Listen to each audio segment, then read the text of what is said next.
Hello guys, welcome to my YouTube channel Homeo Treasure.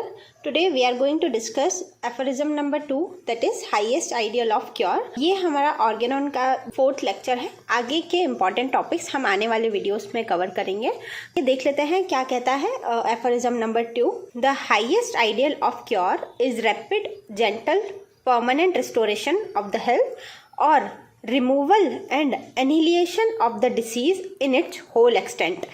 In the most shortest, most reliable, most harmless way on easily comprehensible principles. ये कहता है कि जो highest ideal of cure है यानी कि जो क्योर का मेथड है वो रैपिड होना चाहिए, जेंटल होना चाहिए, जल्दी, ठीक है, ज़्यादा समय लेने वाला नहीं होना चाहिए जो भी क्योर है, और जेंटल होना चाहिए। ये नहीं कि जो भी ट्रीटमेंट हम पेशेंट को दे रहे हैं उस ट्रीटमेंट की वजह से पेशेंट को और ज़्यादा प्रॉब्लम हो, ठीक है। तो जो मेथड है क्योर का वो जेंटल होना चाहिए।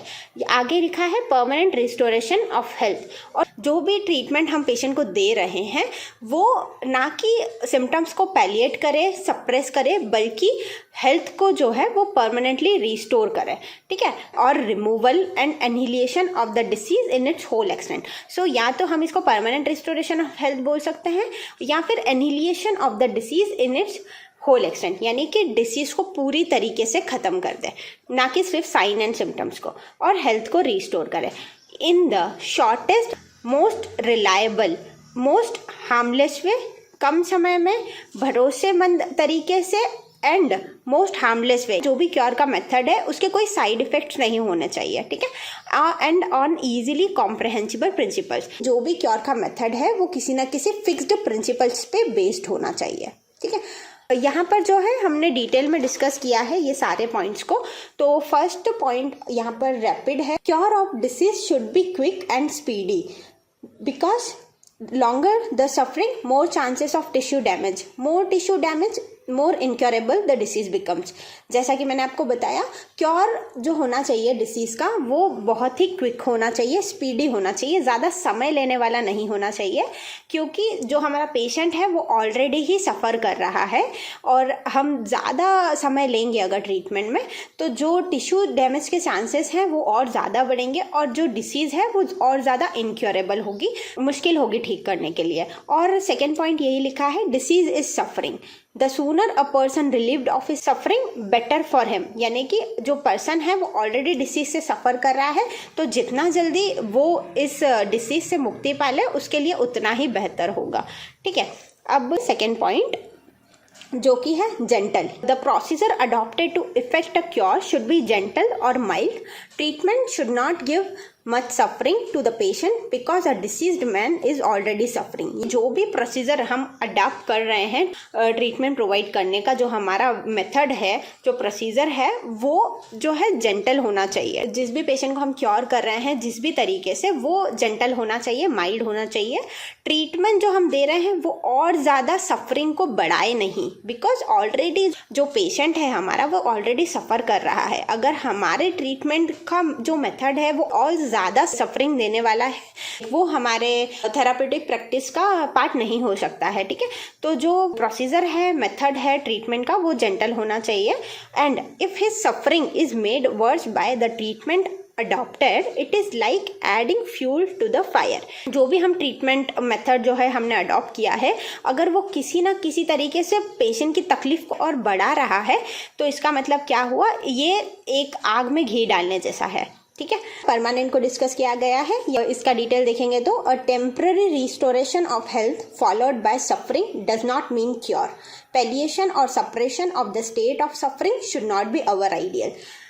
तो सेम ये हमने लास्ट वीडियो में भी डिस्कस किया था कि जो भी हम ट्रीटमेंट प्रोवाइड कर रहे हैं वो परमानेंट हेल्थ को रिस्टोर करे, ठीक है, ना कि जो तकलीफ पेशेंट बता रहा है उसको किसी ना किसी तरीके से दबा देना, पैलिएट कर देना, सप्रेस कर देना।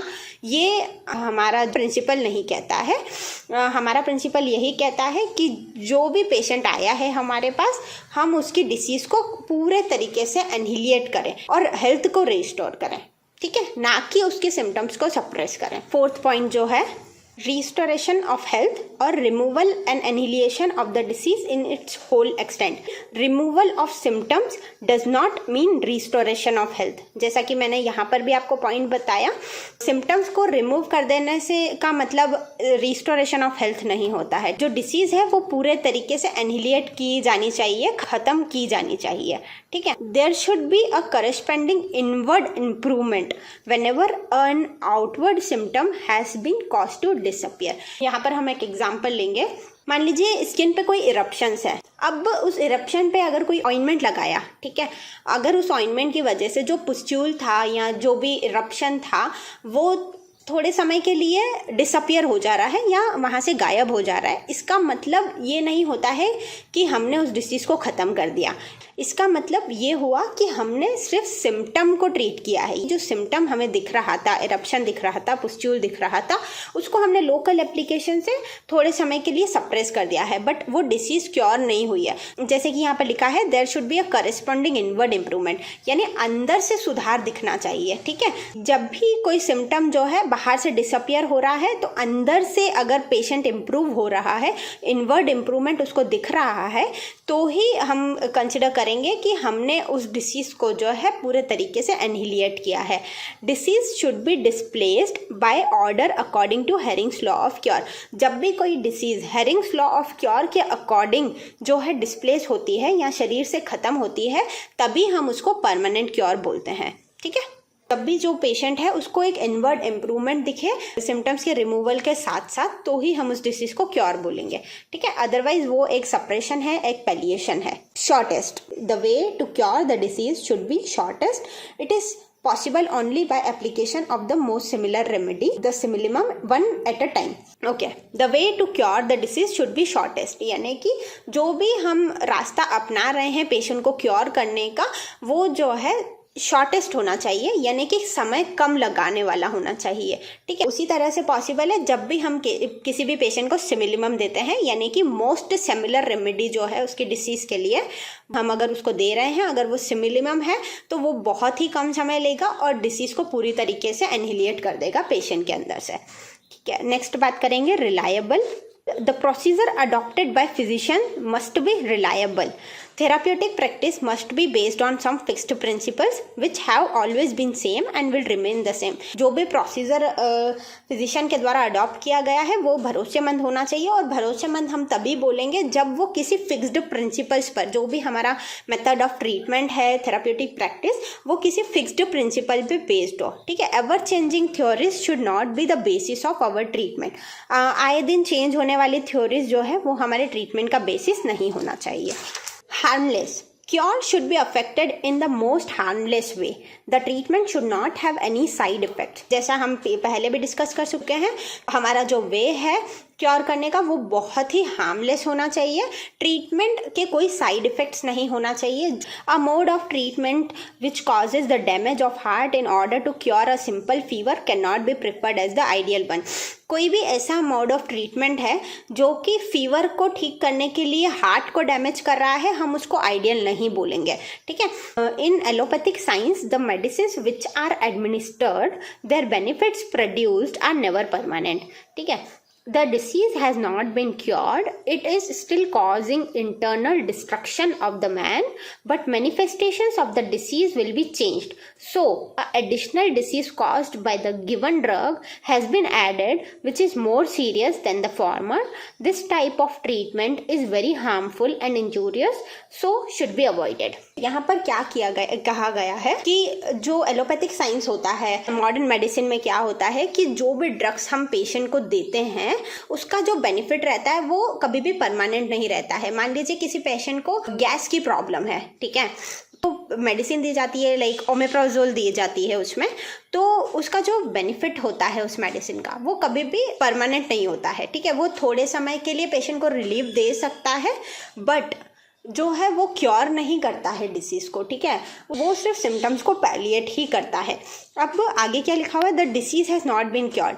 अगर पेशेंट लंबे समय तक ओमेप्राजोल ले रहा है तो जो डिसीज़ है वो किसी ना किसी तरीके से इंटरनल डिस्ट्रक्शन कॉज कर रही है पेशेंट को। अब जो मैनिफेस्टेशन ऑफ डिसीज़ है, यानी कि मान लीजिए लंबे समय से पेशेंट जो है वो गैस की दवा खाता आ रहा है, तो ये तो 100% श्योर है कि वो इंटरनल डिस्ट्रक्शन कर रही है किसी ना किसी तरीके से। हो सकता है पेशेंट को थोड़े समय के लिए रिलीफ मिलता हो, बट वो क्योर नहीं हुआ, ठीक है। हम पहले भी समझ चुके हैं, क्योर मतलब रिमूवल ऑफ सिम्टम्स और annihilate the disease in its whole extent, ठीक है। तो जो मैनिफेस्टेशंस होते हैं डिसीज के वो चेंज हो जाते हैं, और जो ड्रग दी जाती है वो एक ऐसी एडिशनल डिसीज कॉज कर देती है जो कि चल रही डिसीज से ज़्यादा मुश्किल होती है ठीक करना, ठीक है। मान लीजिए गैस था पेशेंट को, ठीक है, गैस का प्रॉब्लम था, तो गैस तो क्योर नहीं हुई, बट एक एडिशनल डिसीज और आ गई जिसको अब और ज़्यादा मुश्किल है क्योर करना, ठीक है। तो इस टाइप के जो भी ट्रीटमेंट हैं वो बहुत ही हार्मफुल होते हैं और इंजूरियस होते हैं, तो वो हमें अवॉइड करना चाहिए। लास्ट पॉइंट है यहाँ पर, easily comprehensible principles. Therapeutic practice must be based not on guesswork, empiricism, but on fixed principles which are simple and intelligible। यानी कि जो थेराप्यूटिक प्रैक्टिस है वो किसी गेसवर्क पर बेस्ड नहीं होना चाहिए, ठीक है, कि ये मान लिया या ये समझ लिया, ऐसा नहीं, वो किसी ना किसी फिक्स्ड प्रिंसिपल पर बेस्ड होना चाहिए। और फिक्स्ड क्या होता है, नेचर्स के लॉ होते हैं वो ही फिक्स्ड है, तो only that is simple which is true, hence a system of medicine should be based on nature's law। जैसा कि यहाँ पर लिखा हुआ है, जो सिस्टम ऑफ मेडिसिन है वो नेचर्स लॉ पर बेस्ड होना चाहिए, to be true, to be simple, to be easily understood. तो जैसा कि हम जानते ही हैं होम्योपैथी जो बेस्ड है वो नेचर्स लॉ पर ही बेस्ड है, ठीक है, एंड जो उसके प्रिंसिपल्स हैं वो भी फिक्स्ड है। Thank you guys.